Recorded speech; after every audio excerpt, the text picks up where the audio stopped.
మీ business ఏదైనా మీ ఊర్లో promotion చేయాలంటే అది సుమన్ టీవీతోనే సాధ్యం. ఇప్పుడే సంప్రదించండి. సార్ నేను 6th క్లాస్ నుంచి ఇక్కడ చదువుతున్నాను. నా పేరు బి పాపాబాయ్. ఇక్కడ మేడం వాళ్ళు ఆంటీ వాళ్ళకి చెప్పిన అన్నం సరిగ్గా వండమని. నిన్న శనివారం సార్ అన్నం బాగలేదు సార్, బియ్యం ఉంది. మేడం వాళ్ళు ఎన్ని చెప్పిన ఆంటీ వాళ్ళు విన్నారు సార్.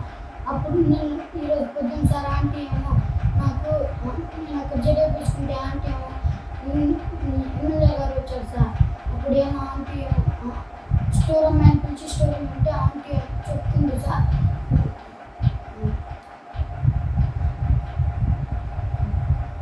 మీకు ఇంతమందిలో అమ్మాయి ఒకటే చెప్పింది, ఇన్ని రోజుల నుంచి మేము బాగా చేయట్లేదా ఏంటి అని అరుస్తుంది సార్. మేడం వాళ్ళు చెప్పినా అరుస్తుంది సార్. అప్పటి నుంచి వచ్చిన అప్పుడు బాగా చేస్తారు సార్, మధ్యలో చేయరు సార్. ఫస్ట్ నుంచి 6th క్లాస్ నుంచి అట్లాగే ఉంటుంది. ఇప్పుడు మీరు మీ మేడం స్టోరీ బాగా ఇస్తున్నారు. మేడం వాళ్ళు బాగానే ఇస్తున్నారు, ఆంటీ వాళ్ళే సార్ చేయరు సార్. నమస్తే అండి, నా పేరు లీలావతి. కస్తూరిబా స్కూల్ బొల్లాపల్లి స్కూల్లో ప్రిన్సిపల్గా వర్క్ చేస్తున్నాను. గత 5 సంవత్సరాల నుంచి ఇక్కడ వర్క్ చేస్తున్నానండి. నేను చేసిన గత 4 సంవత్సరాలు కూడా పిల్లలు అప్పుడప్పుడు ఇట్లా కంప్లైంట్ ఇస్తారు ఫుడ్ మీద. నేను వాళ్ళకి చెప్పడం జరిగింది, వాళ్ళు మార్చుకున్నారు. మొన్న స్కూల్ రీఓపెన్ అయిన ఒక 1 వీక్ అవుతుంది. అప్పటి నుంచి కొంచెం రైస్ బాగోట్లేదని పిల్లలు నాకు చెప్పడం జరిగింది. నేను వంట వాళ్ళని కూడా ఖండించాను, ఇట్లా వండొద్దని చెప్పేసి. అయితే వాళ్ళు అన్న విషయం ఏంటంటే పిల్లలు ఏం చెప్తుంది విని మమ్మల్ని అట్లా అన్నారని చెప్పి అన్నారు. అయినా నేను వాళ్ళకి చెప్పాను సార్, మార్చుకుంటానని చెప్పారు. ఇలా అప్పుడప్పుడు జరుగుతుంటుంది. నేను వాళ్ళకి అయితే చెప్పాను, వాళ్ళ మీద యాక్షన్ తీసుకుంటాను సార్. ఇట్లా నిన్న ఎమ్మెల్యే గారు బుక్స్ డిస్ట్రిబ్యూషన్ కానీ వచ్చారు సార్ కస్తూరిబా స్కూల్కి. వచ్చినప్పుడు ఇట్లా సమస్యల గురించి అడిగారు సార్. అడిగినప్పుడు ఇక్కడ ఒక పాప వచ్చి వాటర్ ప్రాబ్లం చెప్పారు సార్. అడిగారు నన్ను. నేనైతే ఇట్లా సమ్మర్ వచ్చినప్పుడు కొంచెం గ్రౌండ్ వాటర్ తగ్గిద్ది, అందుకని వాటర్ ప్రాబ్లం అని చెప్పాను సార్. దానికి ఏదో ఒకటి పరిష్కారం చెప్తానన్నారు.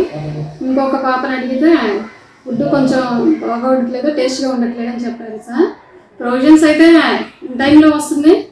అట్లానే ప్రొవిజన్స్ మేము స్టోర్ పిల్లలు ఉన్నారు, వాళ్ళే క్వాంటిటీ ప్రకారం అన్నీ ఇస్తున్నారు. కానీ వాళ్ళు పాప చెప్పింది ఏంటంటే ఫుడ్ టేస్ట్గా ఉండట్లేదు అని చెప్పడం జరిగింది. ఆ విషయమే సార్ అని చెప్పారు. నేను వాళ్ళకి చెప్పి కూడా చూశాను, మార్చుకుంటానన్నారు. ఇక తప్పిదం జరగకుండా నెక్స్ట్ సరిగ్గా చేస్తారని చెప్పేసి చెప్పారు సార్. ఇక పైన ఏమన్నా అట్లానే జరిగితే వాళ్ళ మీద నేను కంప్లైంట్ ఇవ్వడం జరుగుతుంది, యాక్షన్ తీసుకుంటాను. ఇప్పుడు మీకు ఆ బియ్యం కానీ ఈ కందిపప్పు కానీ ఇవన్నీ ఉన్నాయి కదా, అవన్నీ అన్ని క్వాలిటీ వస్తున్నాయా? అక్కడి నుంచి వస్తున్నాయా? Branded sir. మీరు చెక్ చేస్తున్నారా అన్ని?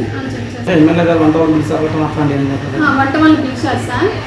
అయితే ఆ పాప చెప్పింది ప్రొవిజన్స్ అన్నీ సరిగ్గా ఇస్తున్నారు కానీ రైస్ కూరలు టేస్ట్గా ఉండట్లేదని చెప్పారు.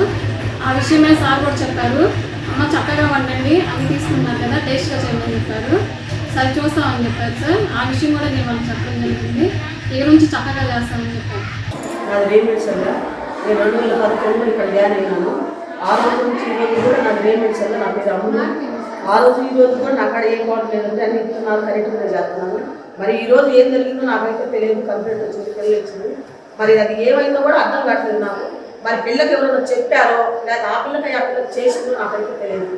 ఇంతవరకు ఫుడ్ కమిషన్ కూడా వచ్చి ఉంటాను, ఆయన కూడా ఫుడ్ మార్కులు చూసింది, నాకు మార్కులు కూడా వేసిపోయింది. మరి ఆ రోజు బాగుంది, 15 సంవత్సరాల నుంచి నేను చేసి అన్ని బాగానే ఉన్నాయి. మరి ఈ రోజు నాకు ఎందుకు ఇలా జరిగిందో నాకైతే అర్థం కావట్లేదు.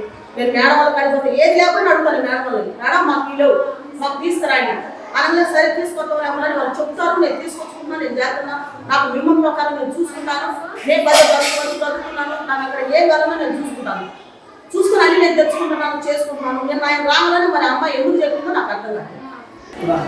నేను ప్రాబ్లం అనేది మీ వంట బాగాలేదు కాదు. అమ్మాయి ఒక్కొక్కప్పుడు విత్తనాలు వస్తుందండి, అప్పుడప్పుడు ఏమో చిమిడిపోయినట్టుగా వస్తుంది. ఎప్పుడు పిల్లలు కూడా చెప్పలేదండి, ఎప్పుడు పిల్లలు ఏ రోజు కూడా కంప్లైంట్ లేదు. నిన్నటి వరకు మాకు కంప్లైంట్ వచ్చింది, ఎక్కడ ఏ ఆఫీసర్లు కూడా కంప్లైంట్ బాగాలేదు. నా మీద ఎప్పుడు బాగాలేదు. ఫస్ట్ కంచి ఎక్కడ మార్పుకోలేదు నాకు.